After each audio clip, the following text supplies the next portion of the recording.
पूछो न कैसे मैंने रैन बिताई, एक पल जैसे एक जुग बीता, एक पल जैसे एक जुग बीता, जुग बीते मुझे नींद न आई, पूछो न कैसे मैंने रैन बिताई। इत जल दीपक उत मन मेरा, फिर भी न जाए मेरे मन का अंधेरा, तड़पत तरसत उमर गवाई। नमस्कार, बंजारा बीट्स में आपका स्वागत है। मैं हूं ज्योति प्रकाश खरे।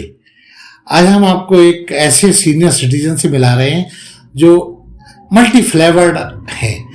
चलिए उनसे पूछ लेते हैं कि वो उनमें ऐसी क्या काबिलियत है जिनका इंटरव्यू करने हम उनके पास खिंचे चले आए हैं। चलिए मिलते हैं हरि नारायण त्रिवेदी जी से। नमस्कार त्रिवेदी जी। नमस्कार। नमस्कार त्रिवेदी जी, जैसा हमने आपके नाम के पहले उल्लेख किया कि आप मल्टी फ्लेवर्ड हैं, तो हमारे रचना का हमारे दर्शकों को आप बताइए कि आप में क्या क्या खूबियां हैं जो महत्वपूर्ण हैं। खूबियां तो नहीं, मैं कह सकता हूं कि ये शौक ही है मेरे जी। मैं साहित्य से जुड़ा रहा और अभी भी जुड़ा हूं, और कला साधना में भी रत हूं, और थोड़ा थोड़ा गुनगुनाने के लिए ही अपने संगीत का भी शौक रखता हूं। ये नहीं कह सकता हूं कि वो सबको पसंद आए या ना आए, मैं खुद स्वंता सुखा ही ये सब करता रहता हूँ। त्रिवेदी जी, आपकी ये जो यात्रा है जो जीविकोपार्जन वाली, वो कहाँ से शुरू हुई? जीविकोपार्जन कहा जाए तो मैं +2 के बाद से ही काम करना मैंने शुरू कर दिया।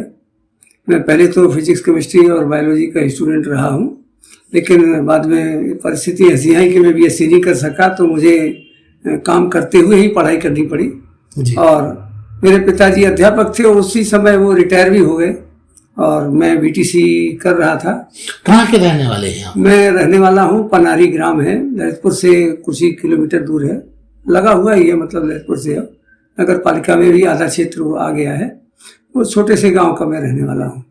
तो जैसा कि मुझे जानकारी है कि आप म्यूजिक से भी जुड़े हुए हैं, आर्ट से भी जुड़े हुए हैं, फोटोग्राफी से भी जुड़े हुए हैं, तो ये आपका जो असर है ये क्या वंशानुगत है? हाँ, मैं कह सकता हूँ कि मेरे खून में है, मेरे पिताजी है। हाँ जी। कला के संबंध में कहा जाए और संगीत के संबंध में तो मेरी 4th-5वीं पीढ़ी भी इससे सबसे ताल्लुक रखती है। मेरे ताऊजी, मेरे पिताजी और मेरे ताऊजी के बेटे, मेरे बड़े भाई सब कला से जुड़े हुए रहे हैं।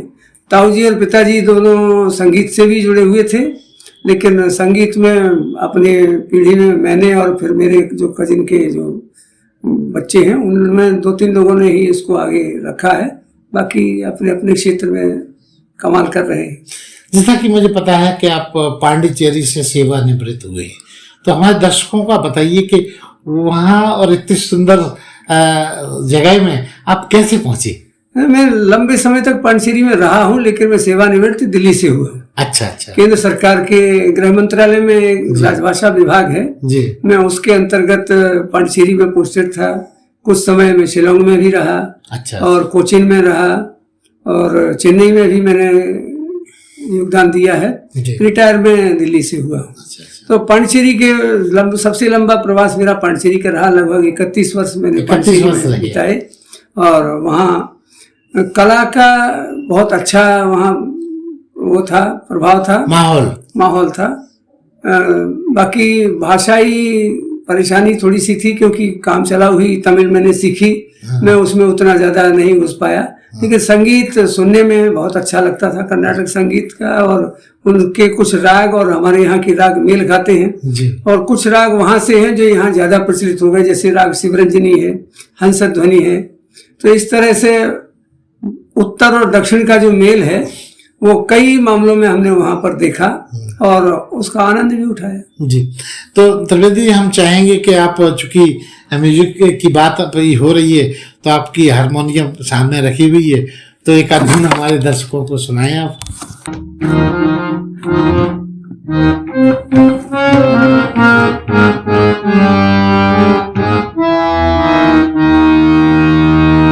पूछो न कैसे मैंने रैन बिताई,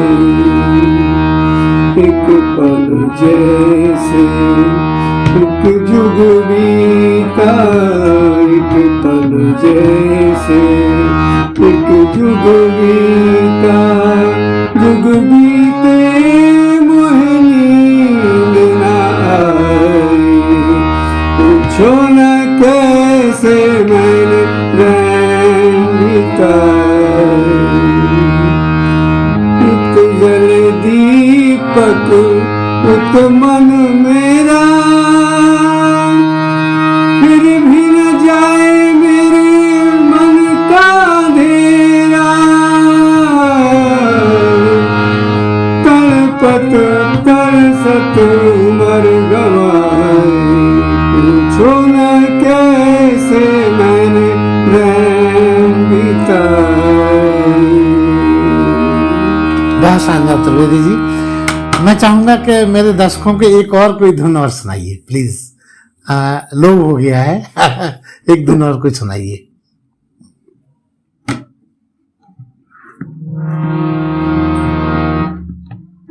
दर्शन दो घन श्याम नाथ, मोरी अखियां प्यासी रे। दर्शन दो घन श्याम, मंदिर मंदिर मूरत तेरी, फिर भी न दिखे सूरत तेरी।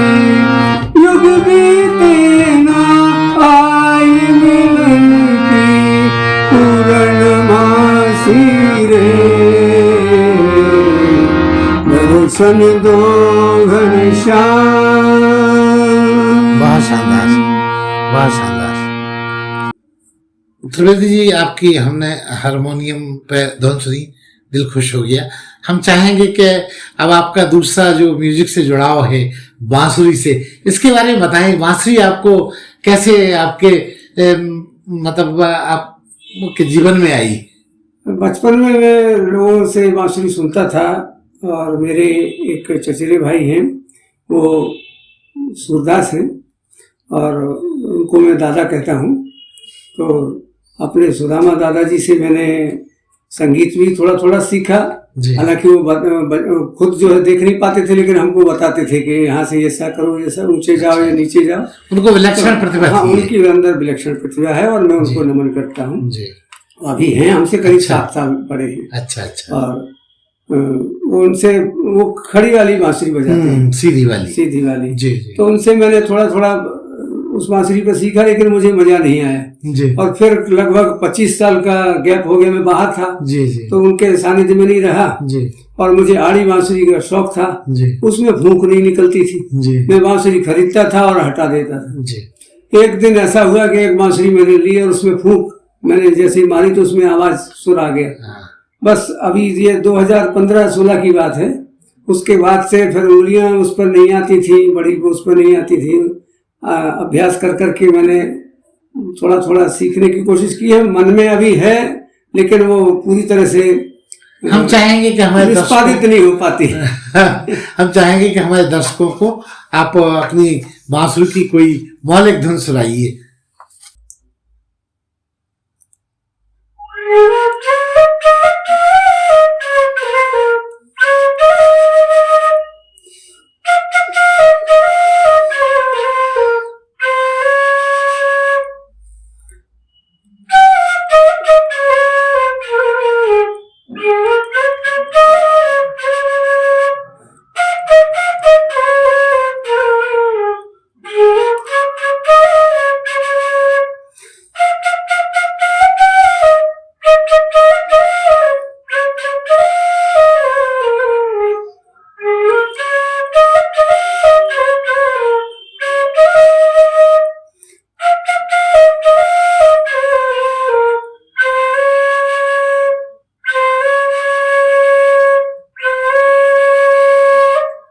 बहुत शानदार, राजेश खन्ना की फिल्म थी और मैंने देखी है और ये धुन बहुत शानदार है।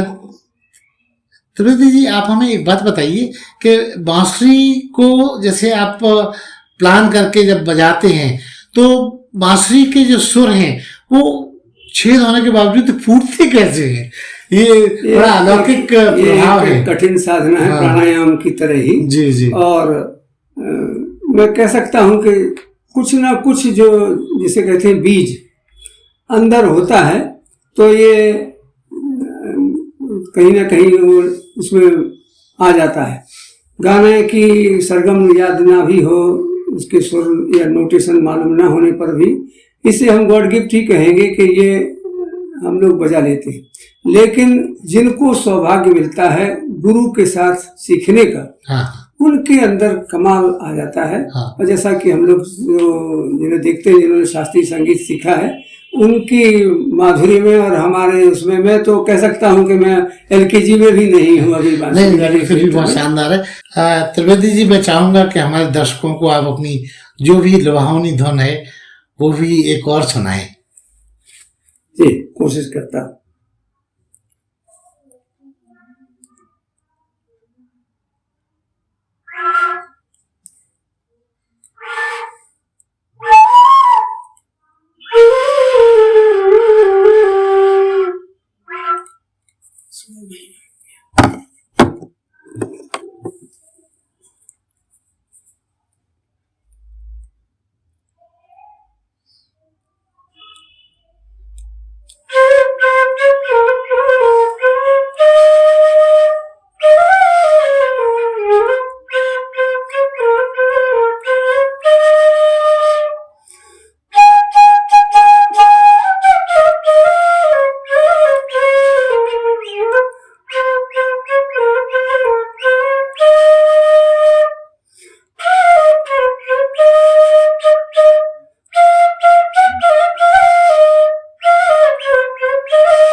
बहुत शानदार। त्रिवेदी जी, म्यूजिक से आपका जुड़ाव बरसों से है, कहीं आपने स्टेज परफॉर्मेंस या किसी और कहीं खास प्लेटफॉर्म को शेयर किया हो? हाँ, मैं जवाहरलाल इंस्टीट्यूट पांडिचेरी में जब था तो मैंने लगातार जो उनका ग्रेजुएशन डे होता था, प्री ग्रेजुएशन डे पर मैंने लगातार करीबन 15-16 साल तक परफॉर्म किया, भजन या गीत ऐसे कार्यक्रम में मैंने भाग लिया, सुनाया जी। और लोगों ने सराहना भी की जी। लेकिन मैं अभी बांसुरी का इतना अच्छा नहीं मानता हूँ, इसलिए मैं त्रिवेदी जी, जब आप रिटायरमेंट के बाद झांसी आए तो झांसी में और यहाँ भी तमाम मंच हैं, यहाँ पे भी आपने किसी मंच को शेयर किया? मंच तो नहीं कह सकते हैं, लेकिन जो कार्यशाला थी यहाँ पर बांसुरी की, उसमें मैंने भाग लिया था। और मैं जितना अच्छा बजा नहीं सकता हूँ उतना अच्छा उसके बारे में बता सकता हूँ, इसलिए मैंने प्रशिक्षण वाले उसमें भाग लिया था और लोगों को ये बताया कि बांसुरी में कैसे सुर निकाले जाते हैं, बांसुरी कैसे पकड़ी जाती है, कैसे फूंक मारी जाती है। इन सब चीज़ों के बारे में मैंने छोटी छोटी बातें जो नए सीखने वालों को जाननी चाहिए, उसकी कार्यशाला में मैंने भाग लिया था जी। त्रिवेदी जी, आपका एक महत्वपूर्ण शौक और बहुत ही अतुलनीय शौक जिसे कहेंगे पेंटिंग से भी है, ये आपने कब से किया और इसमें आपने किस तरह की महारत हासिल की? मैं महारत कह सकता हूँ कि सबसे जो कठिन काम माना जाता है चित्रकारी में वो होता है पोर्ट्रेट बनाना, किसी व्यक्ति विशेष का स्केच बनाना। नेताओं के और फिल्मी कलाकारों के तो लोग आसानी से बना लेते हैं, उनसे हट कर के किसी भी आदमी का, साधारण आदमी का चेहरा बनाना और स्केच बनाना वो इतना वास्तविक बनाना कि वो पहचान में आ जाए जी। पोर्ट्रेट की जो सबसे खास बात होती है वो यही होती है कि अगर वो पहचान में आ रहा है तो वो सही है। और उस विधा में मैंने बहुत मेहनत की और लगभग 40 साल मैंने उस काम में लगाए हैं। और वो उससे लोगों को जिनके भी हमने जिन्होंने हमसे बनवाए हैं पोर्ट्रेट उससे संतुष्ट सारे जीवंत हैं, संतुष्ट हुए हैं। उनकी संतुष्टि ही हमारी सबसे बड़ी संतुष्टि जी। तो ये भी शिक्षा आपको विरासत में मिली या आपने इसको इलाज किया कोई गुरु बनाकर? नहीं, विरासत में तो मिली, लेकिन विरासत में मुझे उन लोगों के साथ में काम करने का मौका नहीं मिला, क्योंकि पिताजी ने काम करना उस तरह का लगभग बंद कर रखा था। ताऊ जी का स्वर्गवास हो गया था और जो हमारे कजिन हैं श्री के त्रिवेदी वो भिलाई चले गए थे अपनी नौकरी पर, तो उनकी बनाई हुई कलाकृतियां ही हम देख पाते थे। लेकिन ये लगता था कि मुझे भी ऐसा ही करना है। वो प्रेरणा स्रोत वो थी। हाँ, प्रेरणा स्रोत मेरे लिए वो रहे। और मेरे बड़े भाई भी करते थे, उन्होंने भी डिग्री प्राप्त करने के बाद में फिर बैंक में जब नौकरी में आ गए तो उन्होंने भी ये काम सब छोड़ दिया था।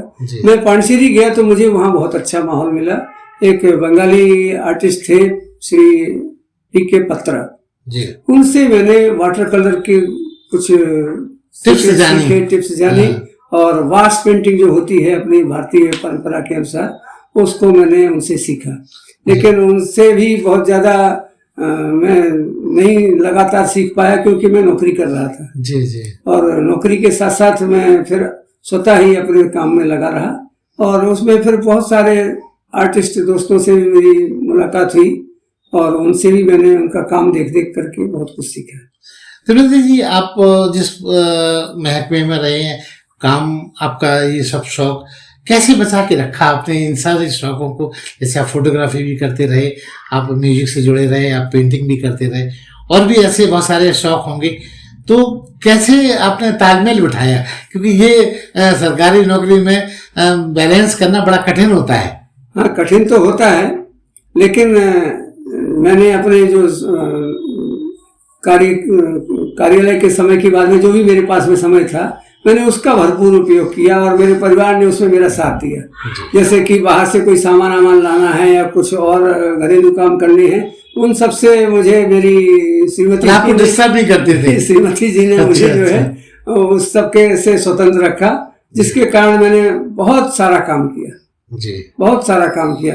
लेखन में भी करता रहा और अच्छा, लिखने में क्या आप लिखते रहे? लेखन में मैंने कहानियां लिखी हैं। अच्छा, कहीं प्रकाशित हुई? जो लोकल वहीं पर जो हमारी पत्रिका होती थी, अच्छा, भाषा की, उनमें कभी कभार हमने दी है। वैसे हमारा साहित्य प्रकाशित नहीं है। अच्छा, कविताएं भी मैं लिखता रहा हूँ। अच्छा, अगर हम आपको आग्रह करें कि हमारे दर्शकों को एक आध कोई कविता की पंक्ति अगर आपको याद हो तो जरूर सुनाऊंगा मैं। मेरी एक कविता है जी।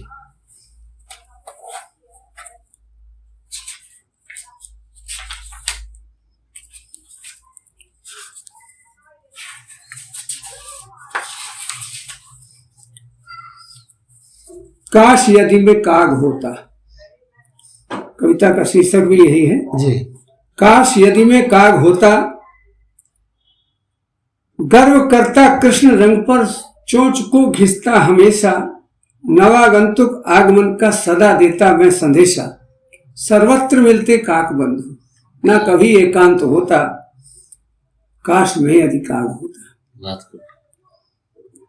पूजते तो लोग कम से कम मुझे पितृपक्ष में पूजते तो लोग कम से कम मुझे पितृपक्ष में, चाहे उनकी तनिक श्रद्धा ना रही हो पितृ में। क्या बात। तृप्ति हित में अर्घ्य पाकर स्वयं का कल्याण होता, काश मैं यदि काग होता जी। कल्पना का यह हिंडोला जिस दिवस में झूल जाता, काक जीवन की उपेक्षा उस दिवस में भूल जाता।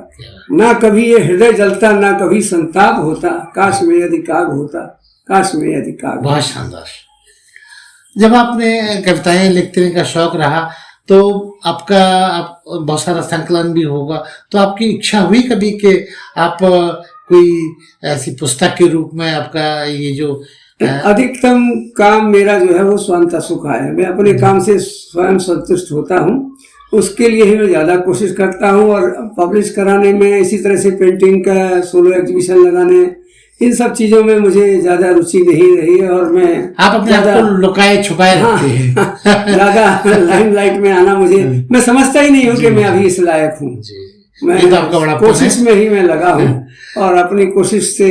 त्रिवेदी जी, एक बड़ा महत्वपूर्ण सवाल हमें पता चला है, आप बातचीत के दौरान आपने शेयर किया कि आप अभी एक किसी वरिष्ठ व्यक्ति हैं, वरिष्ठ नागरिक हैं, उनको भी आप पेंटिंग सिखा रहे हैं। हाँ, उनका भी उल्लेख केवल वो, इसके पहले भी एक क्या शुभ नाम है उनका? उनका नाम है श्री परशुराम गुप्ता। क्या उम्र है उनकी? उनकी उम्र है करीबन 68-69 साल। अच्छा, और वो आपके पास कभी कभी आते हैं, कभी कभी वीडियो पर बातचीत होती है और जो कुछ मुझे मालूम है, जितना मैं उनकी शंका का समाधान या सुधार करा सकता हूँ मैं कराऊं। उनकी लगनशीलता की मैं जरूर तारीफ करूंगा कि उनमें जो अभी इस उम्र में जो ललक है वो मुझ में नहीं। अच्छा तो क्या आपको लग रहा कि वो आपके पैरामीटर पर खरे उतर रहे हैं? हाँ, मेरे पैरामीटर पर बिल्कुल खरे उतर रहे हैं और ये तो एक यात्रा है।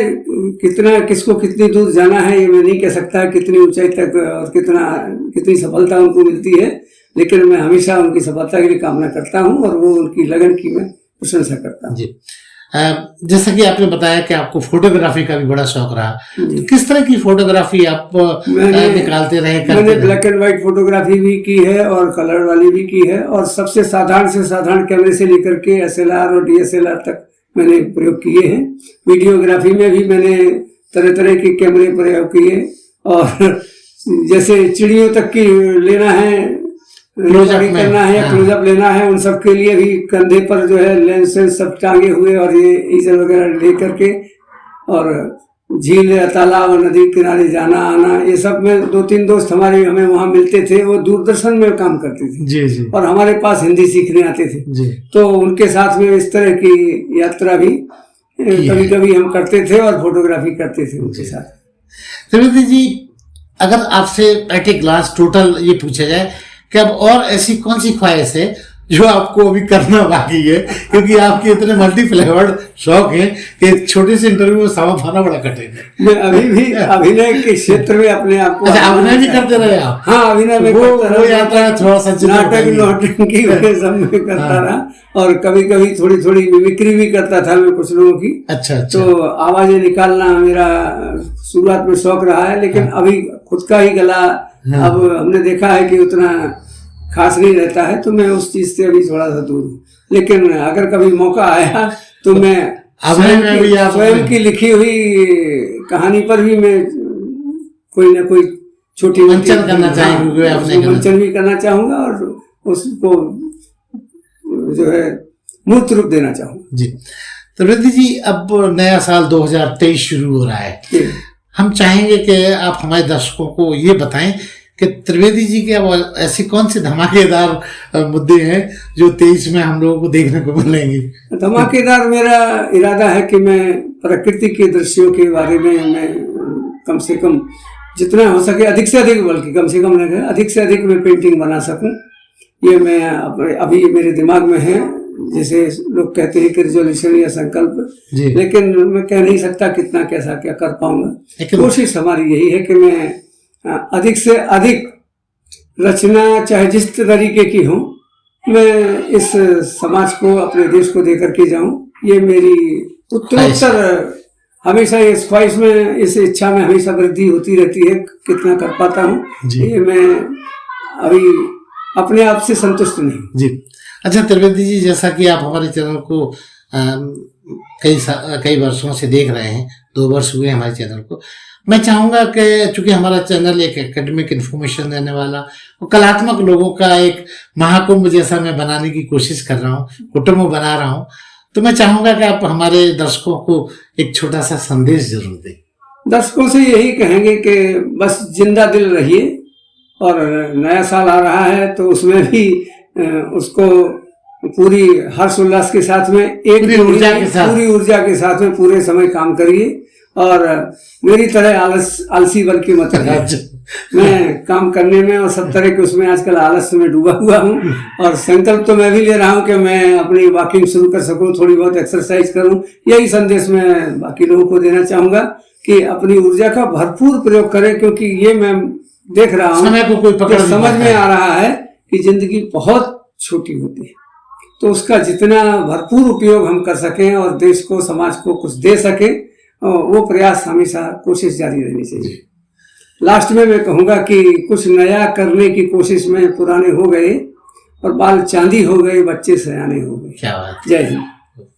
तो ये थे त्रिवेदी जी जो अपनी पूरी यात्रा, मल्टी फ्लेवर्ड यात्रा को बंजारा बीट के साथ शेयर कर रहे थे। बंजारा बीट से बात करने के लिए त्रिवेदी जी बहुत बहुत धन्यवाद आपका भी। इस चैनल को लाइक और सब्सक्राइब करना ना भूलें। देखते रहिए बंजारा बीट्स।